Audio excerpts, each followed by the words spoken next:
And we're back here today talking episode 2 of Loki, the variant. A bit of a longer episode than the first one, which is cool. We got a lot of stuff here, a lot of new information, introduction to new characters, really good stuff. I didn't get a chance to watch it until like late last night, and you guys kind of helped preview it for me a little bit and what to expect, and I thoroughly enjoyed it as well. But let's get right into it. Doc, Chris Mueller, you're back here as well at BR_Doctor. Chris, what's going on, dude? Oh, not much. I'm looking forward to talking about jet skis. That has to be the end scene of Owen Wilson on a jet ski, just saying, wow, it's a close out the show, and I can't do a fucking Owen Wilson impression, but we'll talk about that in a moment as well. Phil, you're back too, my dude. You're on the Twitter machine at PhilDL616. What's going on, dude? I'm good. Trying to drink some tea so my voice doesn't sound horrible. Are you sick, or did you lose your voice doing something? When you live with other people, they want to have air conditioner on a lot, and it's like kind of killing younger folks that don't need air conditioning. So, yeah, there's always a struggle for me. I always, like, if there's too much air conditioning, like, I want to get sick. Like, I don't know what it is about it. No, that makes sense. So I won't try to rely on you too much because I don't want to have you talk too much if you don't have to. So I'll keep that in mind. But with that being said, let's go to that first thing. I want to talk about this real quickly, Chris. What you sent us like a couple of hours ago. Tom Hiddleston's impression of Owen Wilson. That was one of the best things I've seen all week. Yeah, I thought that was really funny.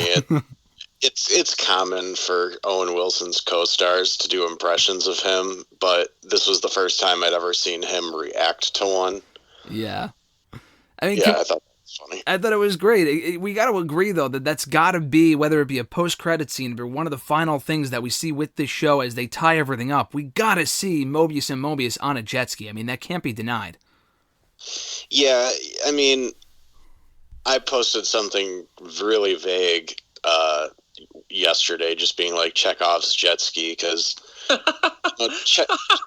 if you know what Chekhov's gun is, it's like you don't show a gun in Act 1 unless it's going to get used in Act 3. Mm-hmm. You don't mention the fact that this guy loves jet skis and that he's never been on one unless you're going to have a scene. And at some point, I hope to God that at some point him and Loki, like, make up or are working together, and it's like Loki who initiates it and is like, hey, there's some jet skis, let's go. Yeah. Owen Wilson just like gives in and is like, fine. Yeah. This is clearly becoming more and more of like a buddy cop movie with the chemistry growing between Loki and Mobius. Now that we're only on the second episode, I thought their interactions here were even better than the first, which was to be expected. But there's a lot to break down here. Like, we got more historical events. They were on a Renaissance fair to open the episode. They were at Pompeii at one point, and Loki telling everyone, you're all going to die, so nothing matters, was probably my favorite part of the episode. I thought that was great. Then they're in like this superstore circa 2050 or 49 or whatever it was, and we see all the natural disasters occurring that are destroying the store and all this other shit.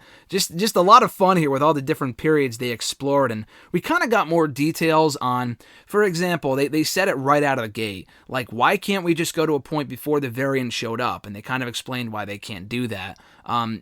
Maybe they explained this in episode 1, but one thing I wanted to ask you guys before we get into our general thoughts on the episode, why, so when you're in the TVA, do you age or do you stop aging? Do you guys know if there's an answer to that or not? Yeah, I don't know. I don't know if the rules of time still affect the thing they're in, because the TVA, from what I understand, is in the null time zone. Okay. So that's why I'm assuming the Infinity Gems don't work, because they're outside of their time stream. I don't know. I don't know because I mean, Mobius clearly looks like he's aging, unless he's always been that age. I don't know. Yeah. And they're also changing quite a bit from the comics, because in the comics, like, everyone at the TVA looks exactly the same, right? Mm-hmm. Yeah, everybody looks like Mobius. Everybody's a clone of Mobius. But that leads to, like, some of my thinking with some of the changes here, because, like, some of the people that work there, I'm like, okay, how do you gain rank? Because, like, how did Ravonna move up in rank? Right? That's what I was thinking this episode. Or she looks so much younger than Owen Wilson, too. But he talks to her as if they've known each other for decades. Yeah, and I mean, even, like, why does he seem so attached to things from the 90s? Like, that seems like his character. Like, drinking a Josta Cola, the jet stream. It's like, I mean, what is it? What is it about the 90s? And that's why I'm like, it's got to be like something else that they're going to explain with everybody that works at the TVA at some point. Even the way he dresses is a little 90s. Like, he's got the skinny tie and the tweed jacket, which basically was the look of every teacher on every TV show in, like, 1985 to 1995. I was going to say, he looks like a teacher from Boy Meets World. Like, he literally looks like he could walk onto the set of Head of the Class tomorrow. And, like, I personally think it works great for the aesthetic because the whole TVA has this kind of weird futuristic retro look to it. Yeah. And just the fact that his clothes are considered retro is a little depressing because they're from when I was alive. So it's like hearing a song that you used to like as a kid on the oldies station. That's what is really going to make you guys feel old. No, yeah, I love it. It's such a great, I don't know if dynamic is the right word, or contrast is the word that I'm looking for, because you look at the TVA and how old school and how retro the TVA is with what they wear and the old, just the general atmosphere of, you know, what the TVA is, and then you look at the future, because we go ahead to 2049, 2050, whatever it was, with the Superstore and how futuristic everything is and whatever, and just how much more simple everything is with the TVA. So I thought that contrast with this episode was really well done. There's a lot of stuff to break down here. Another one being, again, before we get into the episode itself, another question I had before I forget. So when Loki tries to go to, he asks like the secretary or whoever it was, the woman, about, I want to go to the beginning of time, the end of time, and she said that's classified, you can't go there, blah, blah, blah. And obviously, as he establishes here in this episode, his end goal is to get to the timekeepers. That's what he wants. They talk about that a lot on this episode. Do you guys think we will end up seeing the timekeepers, or do you think it's going to be like a Wizard of Oz thing where they don't actually exist? Oh, yeah. I definitely got the impression this episode that there are no timekeepers. Mm-hmm. Yeah, I don't know. It's definitely a mystery that I'm curious to see about. I'm not sure if there ever were timekeepers, or like let's just say that this is completely different from the comics. Like, is the timekeeper stuff all just crazy propaganda, or do the people at the TVA believe it and it's not true, or is it all true and we're going to see 3 lizard dudes? Yeah, I kind of think I don't know if that was you, Graham, that was asking. Do you think that it was propaganda last episode? Yeah, that's what I was wondering. Yeah. When you look at the comparison this episode to like the Rocks cart, and you look at how similar, like, you know, all of the stuff is in that room where they were, where the one TVA agent was, and something about it just was like, it's very similar. It has like that same corporate feel of like, hey, you got to watch this infomercial. You got to read this big manual. Oh, all of these rules are this. Don't eat it. Don't talk a lot in the cafeteria and all this other stuff. And it's like, some of this feels like, how much of this is like bureaucratic order and how much of it is like trying to distract from, like, don't ask about this, don't ask about that. It's like, it's weird. Another thing I noticed is every time they showed the timekeeper statues in this episode, they always focus on the one in the middle. Yeah. Did you guys notice that? Yeah. For the first episode, I noticed that. Yeah. Yeah, like they'll start at the statue in the middle, and they'll always zoom out. And every time they did that, like every time I saw it, it looked very much like the guy that's cast as Kang. Yeah, I've seen other people say the same thing. Yeah, I had thought about that at some point, because in the cartoon that they showed, I was like, that looks a little like Kang's headwear.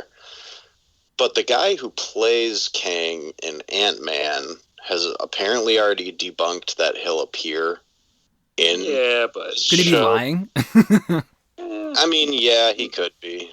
He also could have played coy and been like, "Oh, you guys just gotta watch, find out." Like, which is what seems like a lot of these people do. They do, yeah. They just want you to watch it, exactly. Yeah, I think they've also learned their lesson from interviews in the past with the TV show. So. Yeah. Yeah. But I'm not saying that means that Kang is going to appear, but it's got to be something to it because, like, Ravonna in the comics has a connection to Kang, so I don't think it's off. That like she clearly, like, she's done some weird stuff this episode that make me question, like, okay, what's going on? You're the only person that talks to the timekeepers, and it's all this mystery around them. You never actually see them. I don't know. Yeah, and this bullshit, like, with kind of going off what you just said, Phil, like when Mobius was telling Loki, like, oh, it is what it is. Like, you don't question anything, like you guys were saying, like, oh, you just kind of accept what is. And that made me think, like, okay, there's definitely something going on here. Like, I don't think they know what's going on exactly. I don't know if there's no timekeepers. That's probably a very real possibility. But, like, even in the first episode, when Loki was questioning, like, oh, like, if the timekeepers keep the timeline in check, then what do you do to the female? And she was like, oh, she gave some, like, runaround answer. And I'm like, okay, that's weird. Unless they just don't have an explanation for it, like, you know, an actual, like, it just from a storyline standpoint, it is what it is. But I don't know. It definitely gave me the feeling that there's more at play here. Because why would they bring up the timekeepers as much as they did? I mean, obviously, we'll either see them at some point or we won't. But I don't know. It just seems really strange. I feel like they're definitely building to a thing where, like, there's no one behind the TVA. Or someone is, but it's not the timekeepers. Yeah, I mean, it's going to be some kind of reveal. Because I thought more about this episode, too. I was like, okay, what exactly is the difference between what Loki did and the Avengers did? Because technically, they created variants as well. Because if you're going to say the thing that differentiated it was that Loki took an Infinity Gem from a point in time, and that's a bigger offense, well, that's exactly what the Avengers did. They took Infinity Gems from other times, and they brought them to their time. Now, they always planned to take them back and to prune those branches, but I don't know. It still is weird that they didn't see anything wrong with what the Avengers did. And that makes me wonder, is it that Loki's conquest at the time was a conquest for power, and he would have made himself more powerful in his time stream, and is that what they were afraid of? Yeah, no, I could definitely see that, because it got me wondering, too, kind of going off what you said, and I was wondering this while I was watching the episode, when, like you said, they blame Loki, they don't blame the Avengers. But if the Avengers don't go back to 2012, then Loki wouldn't have created all these branch timelines. So obviously Loki picks up he picks up the Infinity Cube, excuse me, and then he, goes off and whatever. But why don't they just stop the Avengers in the first place, and then that Loki thing doesn't happen? Like, I feel like they're as much to blame for this as Loki is. I don't know, it's weird. Like, I watched some explainer video that I felt like gave a pretty satisfying explanation, and that had to do with, like, well, the Avengers doing that might be considered like a closed time loop. Like, those events always happen in every version of every universe, and just Loki doing that one thing was the one change. But I mean, it seems like if what they did was supposed to happen, then how was Loki picking up the Tesseract not part of that? Because just look at what happened. So they still haven't been totally clear on the rules as to, like, what dictates a deviation from the timeline. And what's also confusing is later on they mentioned that they've, like, hunted down a bunch of different Loki variants over time, and they, like, showed a bunch of holograms of different looking Lokis. Yeah. And yeah, that's what made me immediately question them about the whole, like, well, we keep trimming these things so the multiverse is just, like, one straight line.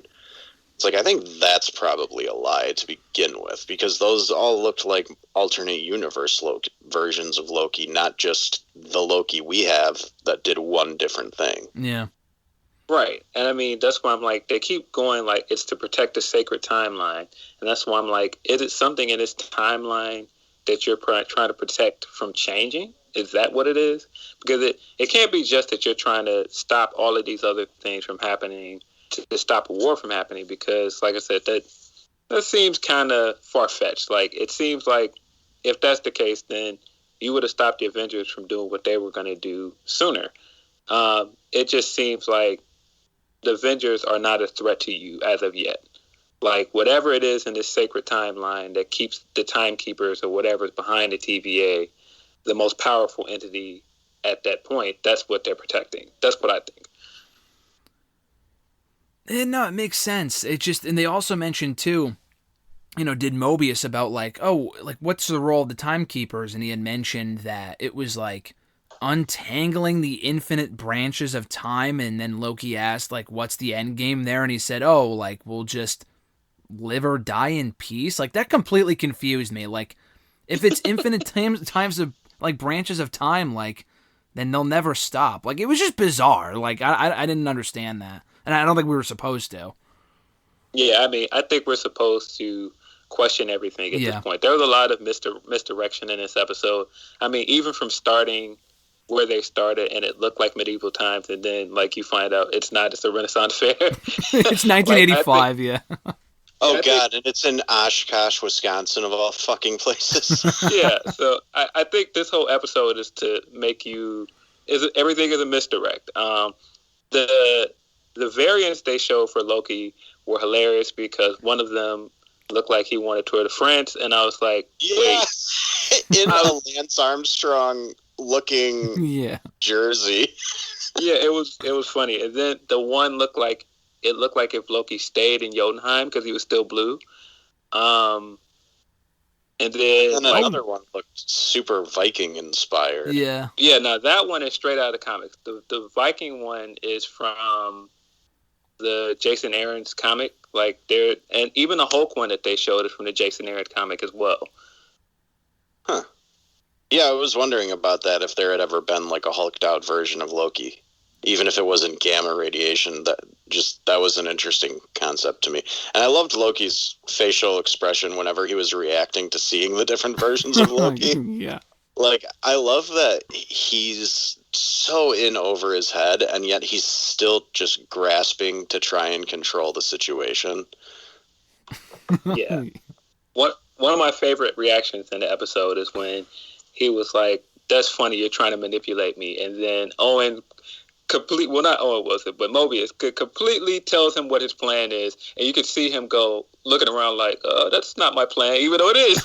Yeah. Oh yeah. I love that dynamic of just Owen Wilson just has his number. Like when they go to the Renaissance fair, and Loki's like, "Don't go outside, or your whole team is dead," and he gives him this whole long spiel, and then Owen Wilson takes a beat, and he's like, "He's lying. There's no one out there." And he was right. Like, he totally called him on his bullshit. And I think during our preview, I'd even said, like, I just hope that this is a series of times where Owen Wilson outsmarts Loki constantly. And right up until the end of the episode, that appeared to be what was happening.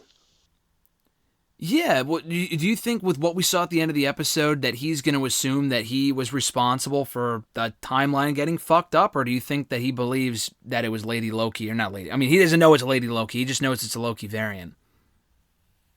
I mean, I think he probably knows it's the variant, but the fact that our Loki went after her through the little door, that didn't necessarily surprise me. But I'm questioning whether that was actually a surprise. Like, did maybe he and Mobius had actually worked something out ahead of time, and maybe he's still technically doing something for the TVA? Like, I almost feel like the big twist in this whole show is that at some point we're going to find out that Loki can be trusted, at least on some level. Yeah, the ending to me looked like they want you to believe that he's going to join her to go take over the Timekeepers, because he obviously wants to see the Timekeepers, but I think, like you said, they're building to him being trusted, and he's actually going after her to stop her as opposed to joining her or whatever they want you to believe. So, most definitely. I mean, I was going to ask you something else too, but just going off that, what were your thoughts on the debut of Lady Loki on this episode? Did you guys see any of the spoiler stuff about Lady Loki yet? I did not. I didn't. I saw someone talking about it though. about the international credits possibly revealing Yeah. something. Oh, yes, Yeah, I did see that, actually. Yep. So I'm not familiar with the character of Sylvie from the comics. Are you, Phil? Sylvie, from what I understand, is the second person to take on the Enchantress code name. So and that's not like the Avengers character, right? Yeah, she's like from yet another. She's from Young Avengers Dark Reign, so she's like on like the kind of like the evil Avengers that were at the time, and like she comes back later. But what we find out like is that she got her powers from Loki, and she's not from Asgard because she originally thinks she's from Asgard, like the original Enchantress, but she's not. Like she's from Oklahoma, I think. Funny enough, and she got her powers from Loki. So I mean, it would make sense to use that character because she has some connection to Loki, and of course, like she has some connection to Young Avengers, and they've been making a lot of ties to Young Avengers. Yeah, I was wondering what the origin of that character was, because I know originally, I think we discussed last week, wasn't it in the comics that it was supposed to be Lady, or Sif, was that her name from the first few Thor movies? Was that supposed to be her, but they're going in a different direction with this Loki instead? Yeah, so with Lady Loki, after Ragnarok, Loki reincarnated, but he reincarnated in what was supposed to be Sif's body. Oh, okay. And that's why he comes back as a woman. Gotcha. Okay, that makes more sense. Yeah, they're like you said, they're going in a different direction with the show, which we obviously found out here when it wasn't the same actress. But that was another thing what I was going to bring up earlier, but I forgot. But I liked how they established when they were showing us the various variant Lokis, the different versions of Loki, how each of them has a different superpower than our Loki. So then we get to see this variant Lady Loki using the fucking, I don't know what you would call it, transferring from one body to the next. I thought that was pretty cool. That reminded me very much of the way Scarlet Witch would enter somebody's mind. Like, go up and tap the temple, and then you see that little bit of magic, like, flow from the one person to the other, right into their eyes almost. Mm-hmm. Yeah, it very much reminded me of the way that she sort of took over the Avengers' minds in Ultron, and then again with Agatha in WandaVision. I thought that was an interesting route to take, because I was like, I've never seen Loki do that before. Did he call it enchantments? Because he said enchantments it's interesting, but it's cowardly or something like that.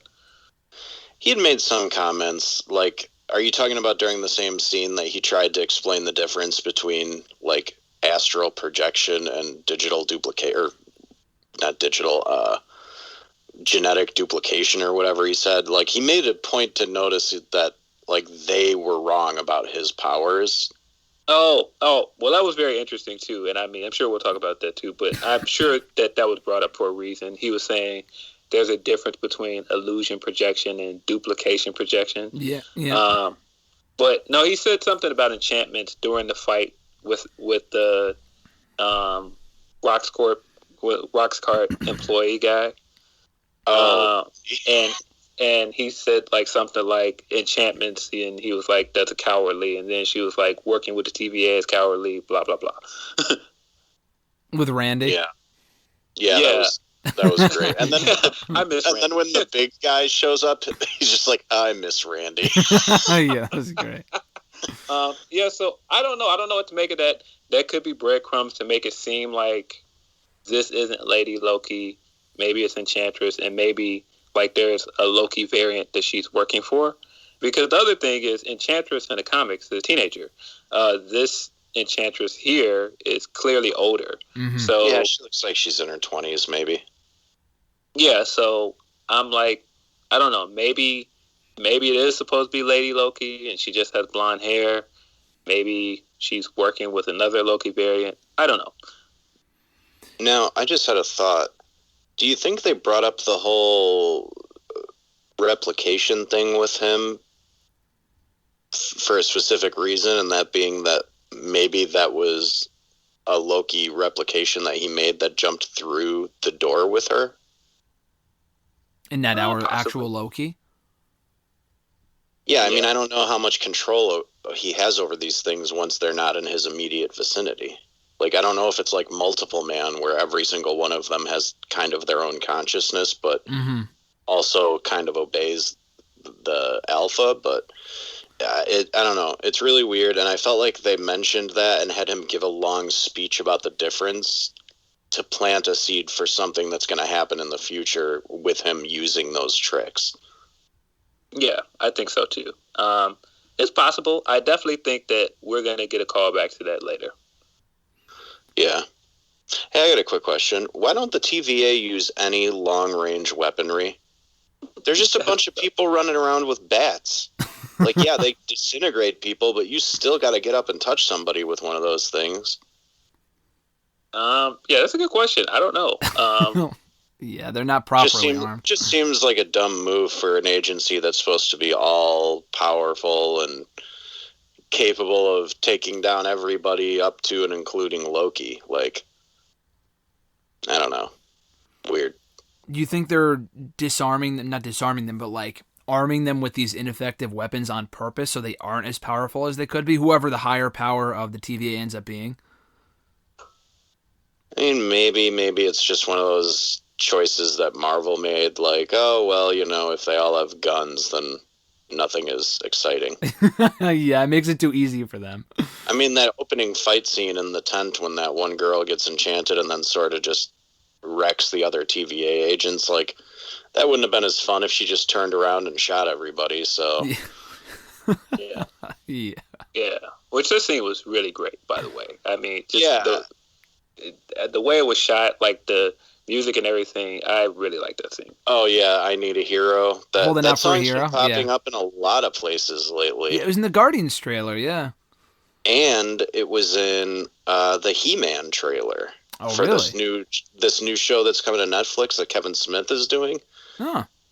I saw somebody on my timeline posted a thing like, how did we get I Need a Hero 3 times in 1 week?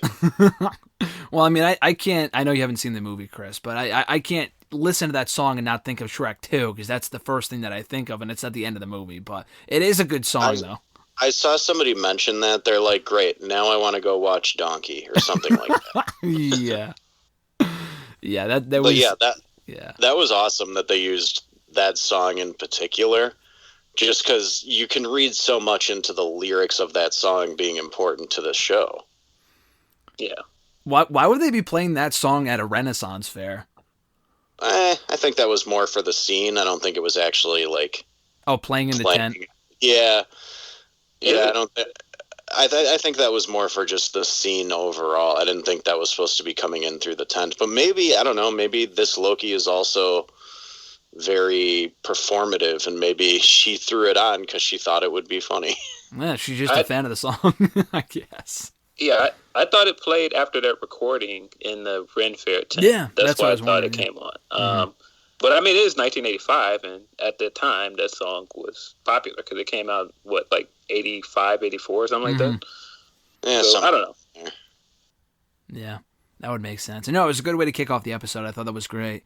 Yeah, I'm trying to think. Did we cover pretty much everything? Was there anything else from this episode that we haven't talked about yet? A few things. I love that when we start out the episode, he's just sitting at a desk, like, talking to that little Miss Minutes clock character. So what is that? Is that well, I don't know. He kind of asked her, and he's like, are you a recording, or are you alive? She's like, well, kind of both. And then he starts trying to swat it with the magazine. Yeah, and then it jumps into the computer. It was just like... And you can hear it jumping on the things, too. Like, you can hear Miss Minutes landing on... like the computer after he tries to hit it. So, I mean, that's not a big plot point. I was just curious what exactly it was.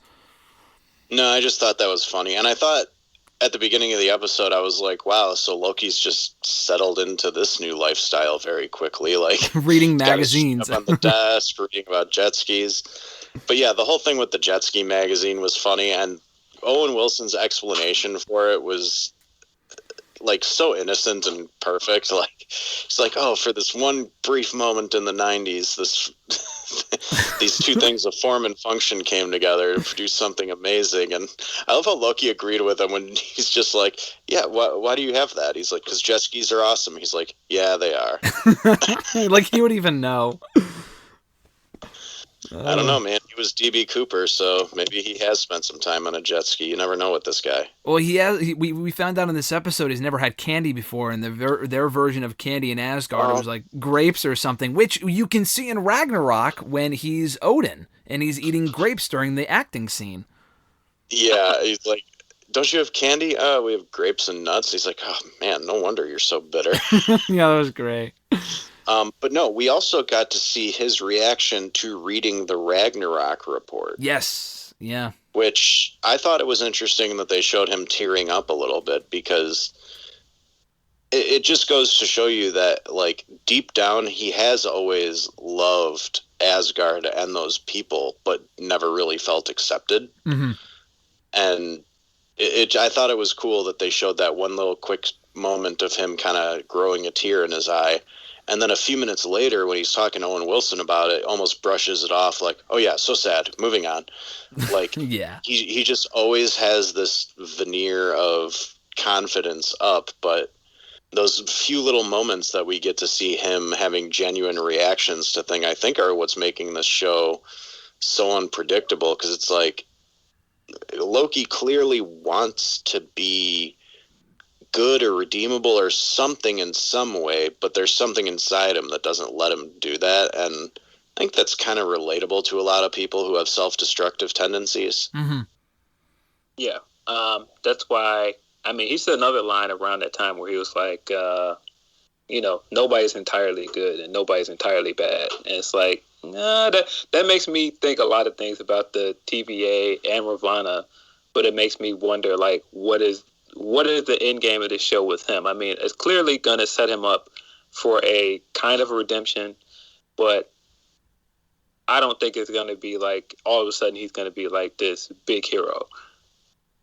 No, yeah, I don't think so. I think he'll always be Loki, but it will be, like you said, this redemption arc or this redemption story or whatever. And I think it's safe to say they're not going to kill him off a second time, right? Like, he'll live on to do other movies and projects whenever they need him. I mean, I think they've kind of hinted at the fact that Loki is one of the shows that could get multiple seasons. Oh, yeah, I'm an idiot. I completely forgot about that. But I never confirmed that, though. Like, they're always very careful not to say anything too definitive. So, yeah, I think it would be cool if Loki, like, just...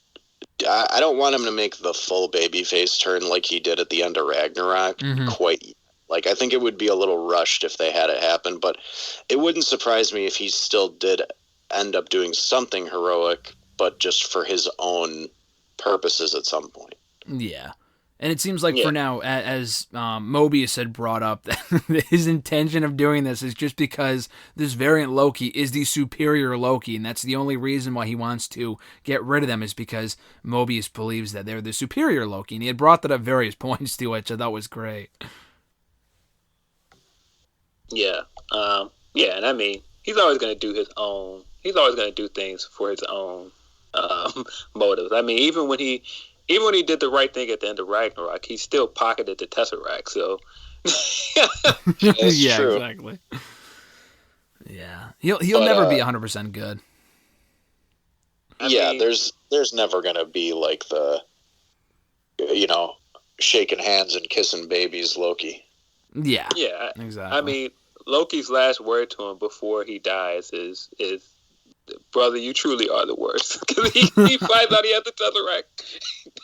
Yeah.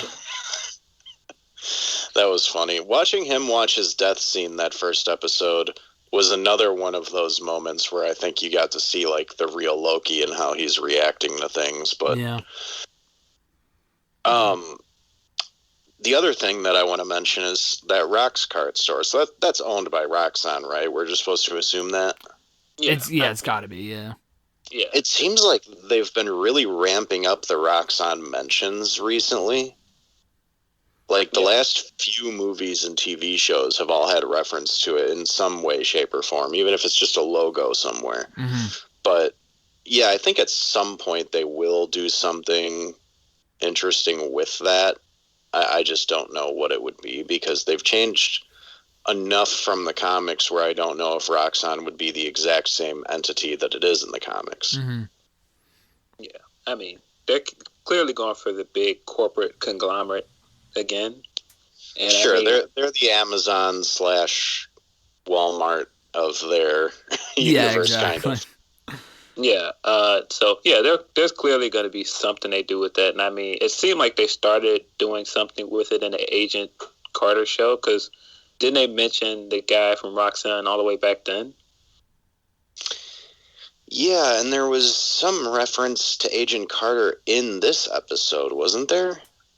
Somebody had pointed this out on Twitter, and I can't remember exactly what they said, but somebody was like, wow, I can't believe they went out of their way to reference like this specific thing from Agent Carter, which, that shows like sort of on the outside of the MCU, like Agents of S.H.I.E.L.D. So I'm not sure if they consider it completely canon or not. Yeah. I don't know. That's interesting. I mean, of course, we didn't talk about the pen, the Roosevelt High School pen. I'm like, what is that referencing? Because I kept trying to think, like, who do we know that went to that high school? I mean, it's in Brooklyn, but I don't know if it's ever said that any MCU character went to that school. Could it? Well, I mean, there's been one of those around the United States. Do you think did it specifically say Brooklyn on the pen? I can't remember. I just assumed Brooklyn because I'm like, I don't know. I was like, where would this tie to? It might be one of those like sly references to just one of the writers from Marvel or something. Like maybe that's where so and so went to high school, so that they threw it in there as a reference because they were the person who created the TVA. I don't know. There's all sorts of weird little Easter eggs in all this Marvel stuff relating back to like the original artists and writers. So it could be something as simple as that. But this show, like WandaVision, you look at every little detail. Like, is that important? Is that important? Is that important? Yeah. Like, I was trying to read through that little report on Ragnarok to find like names and just anything that looked interesting. I couldn't really find anything, but later when Lady Loki or Sylvie, whatever, drops all of the little reset charges to wherever and just bombs the timeline, they flash through a bunch of like locations and dates on the screen, and a bunch of them were like different planets. Like Vormir was up there. There was a lot of them. Which that's where he went to get the axe. Like, there was another one too. The one from Ragnarok. What's the Ragnarok? Scar? Oh yeah, Sakaar. Yeah, Sakaar was one of them. And so was the planet that from the first Guardians movie that Nova Corps was based on. Yeah. Nowhere? Yeah, Hela was on there. Titan was on there. Yeah, so I thought that was interesting because then there was also just a bunch of random places on Earth. Yeah, like so Alabama and shit like that. To see what happens going forward. I mean, there's still so many scenes from the trailer that we haven't gotten to see yet. Like Loki kind of looking like a political candidate with a big pin on his chest with a bunch of people aim spears at him. Like we still haven't seen that. We don't know what the context of that scene is yet. Yep. Yeah. So I don't know. It's a reference to the comic. Because it's a reference to the vote for Loki thing they were doing in the comics for a minute. But I don't know what it is here in the show. Like there's clearly tons of references to like Jason Aaron's Thor stuff, which makes sense because that's what the next Thor movie is based off of. Yeah, I just wonder if at some point they're gonna have to, or at least Owen Wilson is going to be assigned with like pruning this Loki once he's no longer of use to them. And is he going to do it or is he going to let him go? That's definitely, that's a great idea. It seems like that's what they do. Like this Loki shouldn't exist. And he even asked originally, like, I can't go back to my timeline, can I? And Owen Wilson's like, nope. And I don't think they're going to let him loose in the main timeline again, or at least they are not going to want to. So maybe that's where his projection power will come in, is like he'll create a clone. That's who they vaporize, and then he just runs off. Do you guys think that any of the guys that work for the TVA are variants? It almost makes me feel like they've done this before with what they're doing with Loki. Yeah, probably. Yeah, that's a great Yeah, I idea. feel like there's something we don't know there in terms of the Loki stuff. Like the fact that they mentioned that they've taken out a bunch of Lokis before, that didn't surprise me so much. But just the way that they kind of inferred that maybe the Loki that he's chasing has already had experience with the TVA, and that's why she has a different goal than what this Loki wants to do. Oh, Like maybe she has Mobius. to. Yeah, maybe Mobius is just not giving, Loki Prime or whatever we want to call him the full story here. I mean, she has to have some kind of knowledge of the TVA because she knows too much about their tech and everything about she knows too much about everything they're doing. Like she is always a step ahead of them. Like she has to know, she has to have some kind of frame of reference for that. Mm-hmm. Yeah, I'm curious. Or maybe maybe they're reliving events trying to fix it. Like the TVA obviously exists kind of outside of time. Yeah. So maybe they've tried and failed multiple times to stop this Loki. And Owen Wilson finally was like, "Hey, maybe we just bring in another Loki to do it." And I don't know. It didn't seem to me as if Owen Wilson was being forthright for good reason. But yeah, I feel like the next episode or two, we're going to find out a lot of things that we've been told in the first couple episodes might not have been true. Yeah. I think so for sure. But yeah, I mean, I don't know. I wouldn't be surprised if the Loki that we see, the variant we see, is working with another Loki variant. Like maybe there's like an older Loki variant that we find out like has all of Loki's memories of working with the TVA, and that's why she knows so much. That would make sense. Or maybe it's a future version of the Loki we know. Like right, that's why I'm like, time travel makes all these crazy things possible. Mm-hmm. Yeah, that makes sense because I mean, clearly she knows a lot about the TVA. It's got to be some reason why. It's got to be a reason why when his proposition was to take them down and overthrow the timekeeper, she wasn't interested in that at all. Yeah. Yeah. I'm maybe she knows there's no timekeepers. Yeah, exactly. I think if anyone knows that she would know. Yeah. Yeah, and I mean, in the trailer, like, they have, like, some kind of interaction. So, I don't know. Maybe that's what it is. I definitely can see Owen Wilson's character letting him go, and they think they disintegrated him, but we find out that it's just, like, one of his duplicates or something. I mean, because he's done that several times. I mean, that's essentially how he ended up taking over Asgard in Dark World. Which, by the way, Dark World is not a bad movie. I don't know why it gets such a bad rep. It's not a bad movie. I don't hate Dark World by any means. I definitely think it's the least interesting of the three Thor movies, but I think with Marvel stuff, like, Graham and I have talked about this before back when we were doing the movies every week, and it just seems like Marvel stuff is usually good to great. So anything that's just kind of mediocre gets labeled as bad. Like Captain Marvel's not a bad movie. Had that movie come out 10 years ago, people's minds would have been blown.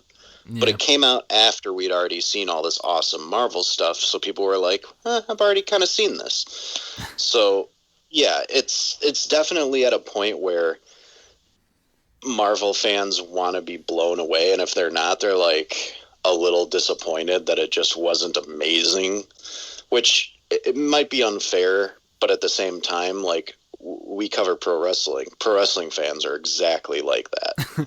Is it safe to say that Dark World for Marvel was essentially what TakeOver was on Sunday at In Your House was for NXT, in terms of, like, we have all these great takeovers, but it was just mediocre compared to all the other ones? I mean, it was the Dark World of NXT.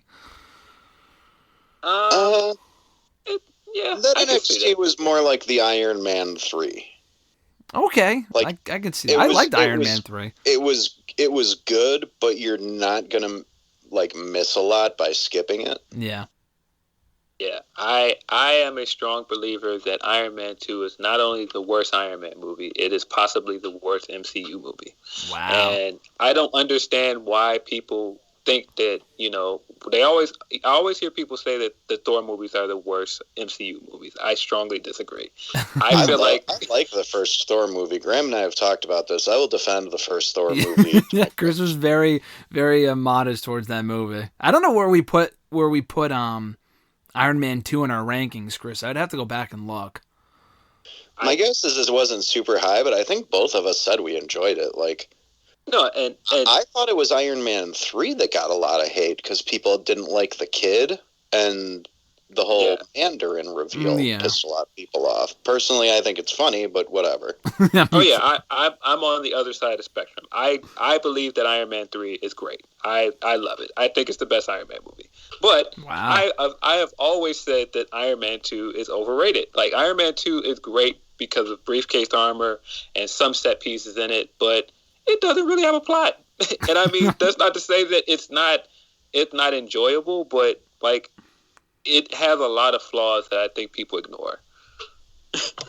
Yeah. But it also, like, it does get a lot of unfair hate, like you were saying before, too. Like, that and The Dark World and Captain Marvel are all kind of pegged as, like, oh, they're just okay. It's like, they're all decent movies. It's just they're surrounded by better movies. For sure. I think Iron Man 2 is one of the only Marvel movies I watched that it was obvious that it was set up for the next few movies. Like, it didn't feel like it was its own movie. It was very much here. Look, here's Black Widow. Look, here we're setting up for an Avengers movie. It's like, okay, but what is this actual movie in itself? Like, look, here's War Machine. Like, it set all of these things on a board, but I don't think it was like a strong story by itself. Yeah. Yeah. I think it's funny that I think Mickey Rourke recently gave some interview where he kind of trashed Marvel movies. And it was sort of funny where it's like, dude, you were like the least interesting villain. Who are you to talk? Didn't he have a bad experience with filming the movie, and didn't some people on the set not like him or something? Well, that's the case with every Mickey Rourke movie. He's an asshole.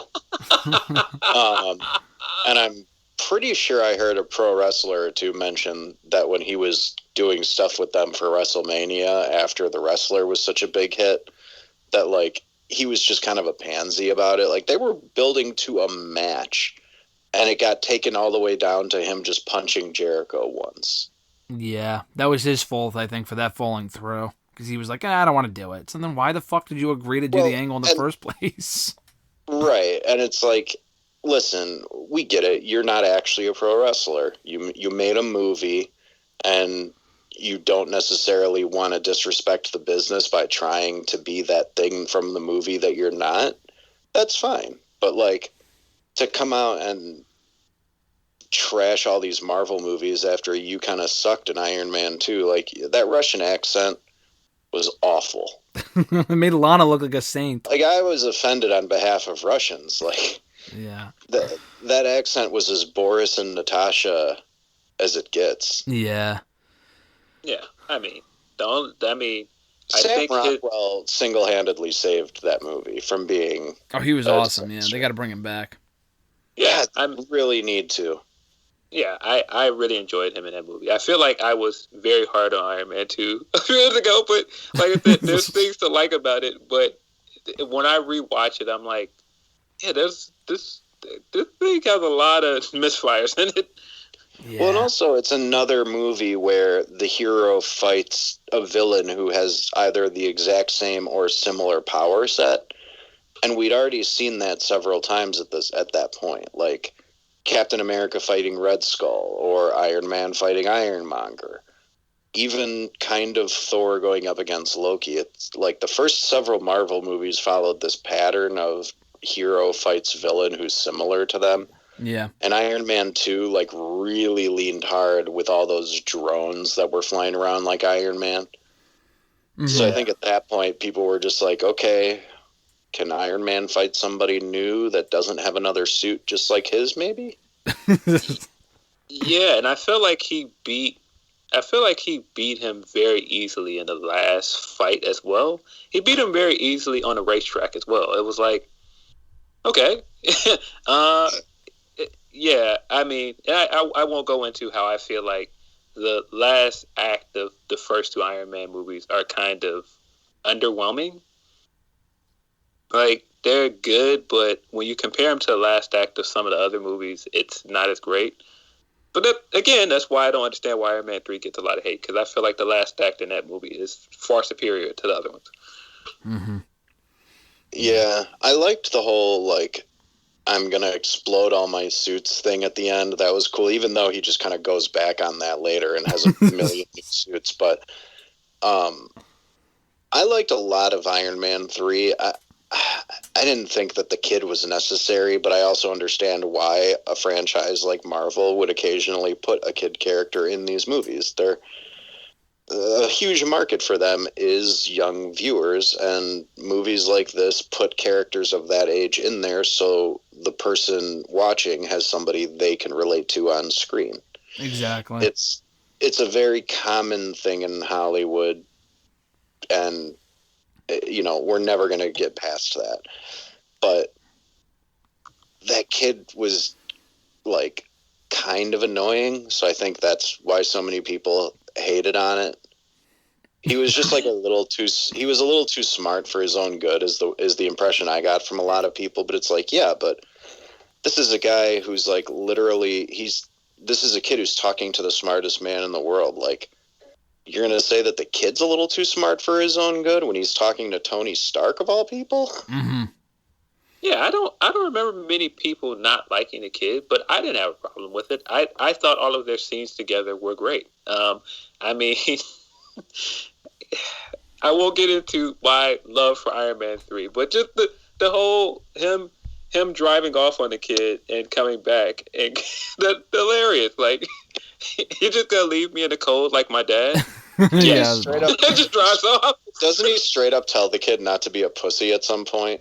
Oh, I don't think he says pussy. Well, yeah, no, I think he said something like, yeah, some people don't have parents. You don't have to be a pussy about it. No, he definitely didn't say pussy, but he said something along those lines. I think he did. I'd have to go back and watch that. I'm pretty sure he did. Like, he said something Did he like, really? Everybody has dad issues. Don't be a pussy about it. Yeah. I don't remember that. Like, the best parts were specifically Tony and him going back and forth, because Robert Downey Jr. can probably have decent on-screen chemistry with anybody at this point in his career. And yeah, watching the kid try to manipulate him and Tony just be like, "Oh, too bad," and drive away. That was genuinely funny. I mean, yeah, and it's just that I think Shane Black directs him really, really well. And you can just see it throughout the movie. I mean, there's so many great one-liners in that movie. From him in the fight with the lady in the bar, and she tells him, "That's all you got, a cheap trick and a one-liner." He goes, "Lady, that could be the name of my autobiography." Yeah.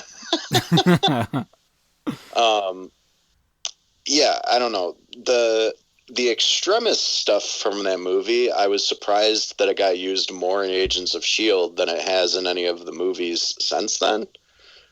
Oh, because it seemed like that was a way that they could explain a lot of random villains getting their powers, is, they were given that extremist treatment, like that felt like an easy out to explain some of the more ridiculous things in the MCU, but it doesn't appear that they're going to do that at all.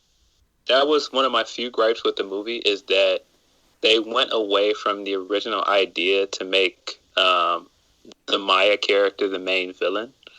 And Marvel decided that, we can't have a woman as the bad guy because action figures and all this other nonsense. And I think that was one of my few gripes with the movie, because it just makes so much more sense that she would be the bad guy. And it makes even more sense with the ending we got with Pepper actually beating the villain. It makes sense if it's her.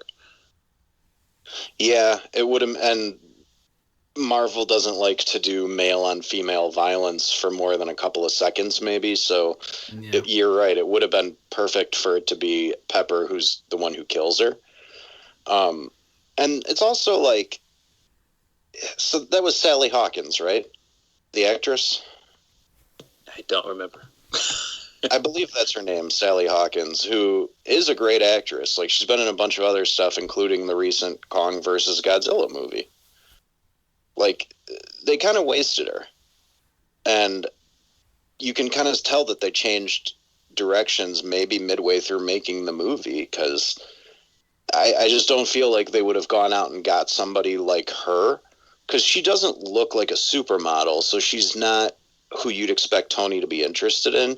They specifically went out and got somebody who can pull off the I'm just as smart as Tony Stark role, and then didn't do enough with her, and she just ends up dying in a basement from a gunshot, like unceremoniously. Yeah, Rebecca Hall. That's who played her. There you go. Oh, Rebecca Hall. That's it. Why did I think it was Sally Hawkins? Yeah. I mean, and I was fine with her character arc, but yeah, I think she makes more sense as the main bad guy, especially from the Extremis comic. Like, we find out that Maya was the mastermind behind the whole thing. So, yeah. At least they did have her be the one responsible for creating it in the movie, because she was working on it all the way back in '99 with that little plant in her hotel room.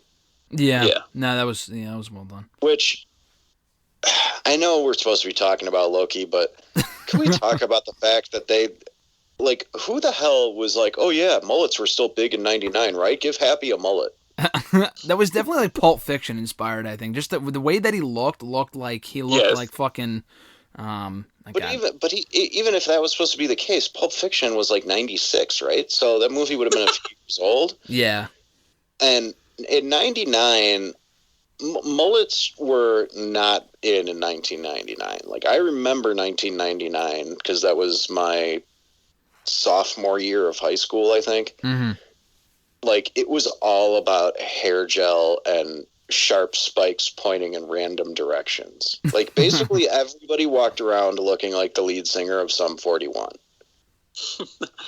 I gathered that just meant that, Happy was kind of... He's never been hip. He's never been hip. He's always been kind of a 10 dork. years behind. Yeah, that's what I took away from it. You know what? That's actually kind of brilliant, because later on, Tony has the conversation with him over the tablet, and he's just like, flip the screen. He's like, I'm not like you. I don't know how to do that. And he's like, just flip the screen. Yeah. So, yeah, maybe Happy's just a little bit behind on everything. That's probably the biggest takeaway from that movie. But I agree with you guys. It's a really good movie. I mean, Chris, obviously you and I, we reviewed it about a year ago. So this kind of served as like a second part to that review for Iron Man 2 and Iron Man 3, which is great. We do got to end it here because I got to get going. But I love the Iron Man 2 and 3 talk. So maybe we could talk more Marvel movies the next time after we're done talking Loki episode 3, which is going to be next week. We're already off to a great start. And I say this all the time, but like WandaVision, Falcon Winter Soldier also got off to great starts. This show's no different. I'm looking forward to episode 3 next week, so hopefully we can talk about more Marvel movies on next week's episode as well. Sure. Chris, Phil, this has been great, guys. Phil, you're on the Twitter machine at PhilDL616. Chris, you're on the Twitter machine at BR_Doctor. Guys, this has been great. I'll talk to you next week. Thanks.